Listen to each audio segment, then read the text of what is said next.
नमस्कार। मकर राशि astrology channel पर आप सभी का बहुत बहुत स्वागत है। आज हम बात करने वाले हैं 22 और 23 मई 2025 के दैनिक राशिफल के बारे में।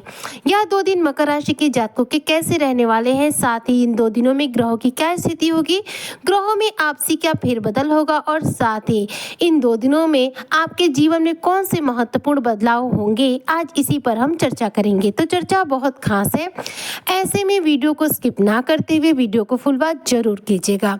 सबसे पहले बात करते हैं 22 मई 2025 की। तो देखिए 22 मई 2025 दिन जो है गुरुवार का यानी कि बृहस्पतिवार का रहेगा। ज्येष्ठ मास की कृष्ण पक्ष की 10वीं तिथि रहेगी। सूर्योदय सुबह 5:38 पर होगा। चंद्रोदय रात्रि में 1:55 पर हो जाएगा। सूर्य इस दौरान वृषभ राशि में रहेंगे और चंद्रमा इस दौरान कुंभ राशि में रहेंगे। पूर्वा भाद्रपद नक्षत्र रहेगा जो कि शाम के 5:48 तक रहेगा। इसके बाद देखा जाए तो उत्तरा भाद्रपद नक्षत्र जो है प्रारंभ हो जाएगा। कृष्ण पक्ष की 10वीं तिथि भी इस पूरे दिन रहने वाली है। रात्रि में 1 बजे 10वीं तिथि जो है समाप्त हो जाएगी और एकादशी तिथि प्रारंभ हो जाएगी। इस दिन विषकुंभ नामक योग बनेगा और साथ ही इस दिन के शुभ समय की यदि मैं बात करूं तो इस दिन का शुभ समय दिन में 11 बजे से लेकर 1 बजे तक रहेगा। और राहु काल की बात करूं तो राहु काल दिन में दोपहर के समय 2 बजे से लेकर 3:30 बजे तक रहेगा।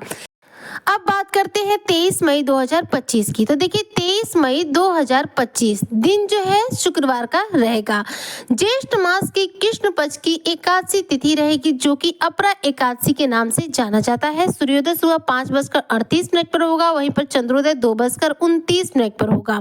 सूर्य इस दिन भी वृषभ राशि में रहेंगे और चंद्रमा जो है कुंभ राशि से निकल के मीन राशि में प्रवेश कर जाएंगे। उत्तरा भाद्रपद नक्षत्र रहेगा जो कि शाम को 4:03 पर समाप्त हो जाएगा। इसके बाद रेवती नक्षत्र जो है प्रारंभ हो जाएगा। कृष्ण पक्ष की एकादशी तिथि भी रात्रि में 10:31 पर समाप्त हो जाएगी और रात्रि में ही 10:31 पर कृष्ण पक्ष की द्वादशी तिथि जो है प्रारंभ हो जाएगी। इस दिन प्रीति नामक योग बनेगा और साथ ही देखा जाए तो इस दिन सर्वार्थ सिद्धि योग भी है जो कि सारे कार्यों को बनाने वाला कार्य करता है। इस दिन के अभिजीत मुहूर्त की मैं बात करूं तो यानी कि शुभ समय की बात करूं तो प्रातःकाल 7 बजे से लेकर 10:30 बजे तक इस दिन का शुभ समय है। वहीं राहु काल की बात करूं तो दोपहर में 10:41 से लेकर के 12:23 तक इस दिन का जो है राहु काल रहेगा। तो यह तो रही इन 2 दिनों के शुभ समय, अशुभ समय और ग्रहों की स्थिति की बात। अब बात करते हैं इन 2 दिनों के दैनिक राशिफल की। तो यह इन 2 दिनों में देखा जाए तो 23 मई का जो दिन है यह एक महत्वपूर्ण परिवर्तन ला रहा है ग्रहों में। जी हाँ, ग्रहों के राजकुमार बुध देव अपना राशि परिवर्तन करेंगे। बुध हमेशा की तरह अपना 20 दिन पर राशि परिवर्तन कर लेते हैं। बुध का राशि परिवर्तन होगा और बुध मेष राशि से निकलकर जाएंगे वृषभ राशि में, जो कि देखा जाए तो मकर राशि के लिए उनका पंचम घर होती है जहां पर पहले से ही सूर्यदेव विराजमान है। पंचम भाव में जहां पर सूर्य विराजमान है वहां पर बुध का गोचर होगा। ऐसे में आपके पंचम भाव में संतान के भाव में बनेगा बुधादित्य राजयोग जो कि आपके व्यापार में शानदार रूप से सक्सेस दिलाएगा। वहीं पंचम भाव में बन रहा है जिसका प्रभाव आपके संतान के जीवन पर भी पड़ेगा। ऐसे में संतान के जीवन में भी, करियर में भी शानदार रूप से धन की प्राप्ति होगी। 23 तारीख को चंद्रमा मीन राशि में रहेंगे। चंद्रमा शुक्र के साथ मौजूद रहेंगे और शनि के साथ भी मौजूद रहेंगे। चंद्रमा शनि के साथ होते हैं तो ऐसे में शनि से थोड़े से पीड़ित भी हो जाते हैं। तो कहा जा सकता है कि यह जो दिन है 23 तारीख का, यह आपके लिए वैसे तो अगर करियर के लिहाज से और कार्य क्षेत्र के लिहाज से बात करूँ तो काफी उत्तम है, लेकिन मानसिक रूप से आपको थोड़ा सा तनाव दे सकता है क्योंकि चंद्रमा की जो स्थिति है शनि के साथ होने की वजह से चंद्रमा पीड़ित रहेंगे, जिससे आप मानसिक तौर पर थोड़ा सा पीड़ित हो सकते हैं। 22 तारीख में बात करूं तो देखिए कृष्ण पक्ष की 10वीं तिथि है और इस दिन चंद्रमा जो है कुंभ राशि में रहेंगे, आपके द्वितीय भाव में रहेंगे।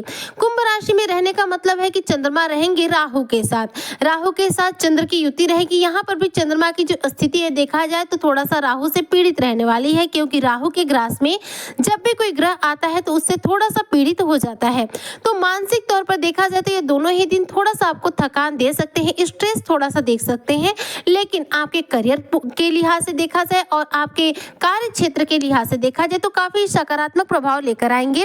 यह दोनों ही दिन आपके करियर में अच्छा खासा ग्रोथ दिलाएंगे, व्यवसाय में शानदार रूप से धन लाभ कराएंगे और परिवार में अच्छा खासा आपका समय भी इस दौरान व्यतीत होने वाला है। परिवार के लोगों के साथ अच्छा खासा समय व्यतीत कर पाएंगे और साथ में परिवार के लोगों के साथ इस दौरान आपके रिश्ते मजबूत हो सकते हैं। इन 2 दिनों में आप परिवार के साथ छोटे मोटे टूर पर या फिर किसी भी टूरिज्म प्लेस पे घूमने जा सकते हैं। इन 2 दिनों में देखा जाए तो आपके अधिकारी आपसे प्रसन्न होंगे, साथ ही आप अपने कार्य के द्वारा बॉस को अच्छे से प्रभावित कर पाएंगे, यानी कि इम्प्रेस कर पाएंगे। इन 2 दिनों में किसी कर्ज से आपको राहत भी मिल सकती है। इन 2 दिनों में यदि आप किसी रचनात्मक कार्य से जुड़ना चाहते हैं तो जुड़ेंगे और आपको उसमें अच्छा खासा लाभ भी प्राप्त होगा।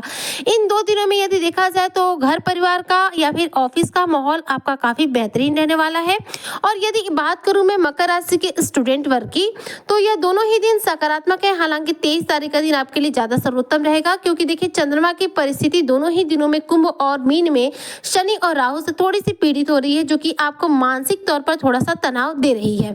लेकिन 23 तारीख को देखिए अपरा एकादशी है, बुध का राशि परिवर्तन है, तो ऐसे में यह दिन जो है थोड़ा सा महत्वपूर्ण हो जा रहा है। तो इस दिन का जो दिन है यह आपके प्रतियोगी परीक्षाओं के लिए, कंपटीशन वगैरह के लिए काफी उत्तम रहने वाला है। इन 2 दिनों में यदि सेहत की बात करूं तो सेहत आपका उत्तम रहेगा। इस दौरान आप अपने ऊर्जा से पूर्ण रूप से भरपूर रहेंगे और पुराने दोस्तों से मिलने जा सकते हैं। इन 2 दिनों में देखा जाए तो संतान की हेल्थ को लेकर छोटा मोटा इशू देखने को मिल सकता है। 23 तारीख में सर्वार्थ सिद्धि योग है, अमृत योग है। ऐसे में यह दिन जो है काफी उत्तम रहने वाला है। इस दिन भगवान विष्णु की पूजा आराधना के साथ भगवान को तुलसी दल अर्पित जरूर कीजिएगा। इससे भगवान विष्णु बहुत तीव्र गति से प्रसन्न होते हैं।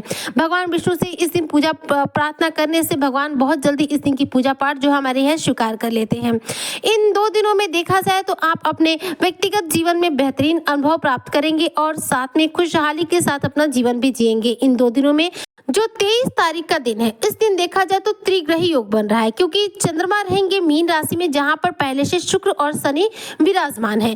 तो इस दौरान जब चंद्रमा वहां पहुंचेंगे तो त्रिग्रही योग का निर्माण होगा, जो कि आपके कार्यों में अच्छा खासा लाभ दे सकता है। तो ऐसे में कोई रुका हुआ अटका हुआ कार्य भी इन 23 तारीख में आप पूरा कर सकते हैं। इसके अलावा देखा जाए तो पैसों के मामले में जो आपकी जो चिंताएं हैं वह इन 2 दिनों में काफी हद तक दूर होंगी। और चंद्रमा देखिए बैठेंगे आपके शनि के साथ जब आपके तृतीय भाव में, तो इनकी दृष्टि जाएगी अष्टम भाव पर, जिसकी वजह से आपकी जो लव लाइफ है काफी बेहतरीन रहेगी। और साथ में इस दौरान पति पत्नी एक दूसरे को कोई ना कोई उपहार या गिफ्ट वगैरह दे सकते हैं। इन 2 दिनों में ग्रहों की जो भी स्थिति है वह आपके अनुकूल है, जो आपको काफी सकारात्मक प्रभाव दे रही है। लेकिन इन 2 दिनों में यदि सर्वश्रेष्ठ दिन की बात करूं तो 23 तारीख का दिन बेहद सर्वश्रेष्ठ है। राहु काल का समय अवॉइड करके आप किसी नए कार्य की शुरुआत कर सकते हैं, या फिर कोई ऐसा कार्य जो आपका लंबे समय से अटका हुआ रह रहा है, बार बार आप करने की कोशिश कर रहे हैं, पूरा नहीं हो पा रहा है, तो उस कार्य को करने के लिए 23 तारीख का दिन उत्तम है। त्रिग्रही योग बन रहा है, एकादशी का शुभ संयोग बन रहा है, साथ ही सर्वार्थ सिद्धि योग और अमृत सिद्धि योग है। तो ऐसे में इस दिन यदि आप रुके हुए अटके हुए कार्यों को हाथ लगाते हैं और उस पर प्रयास करते हैं तो उस पर आपको शानदार सक्सेस देखने को मिलेगी। उम्मीद करती हूँ कि जो भी मकर राशि के जातक है उनके लिए 22 और 23 मई 2025 का जो दैनिक राशिफल रहेगा उत्तम रहेगा। यह दोनों ही दिन आपके उत्तम बीतेंगे। इन 2 दिनों को अति उत्तम बनाने के लिए भगवान विष्णु की पूजा आराधना करें और उन्हें तुलसी दल अर्पित जरूर करें।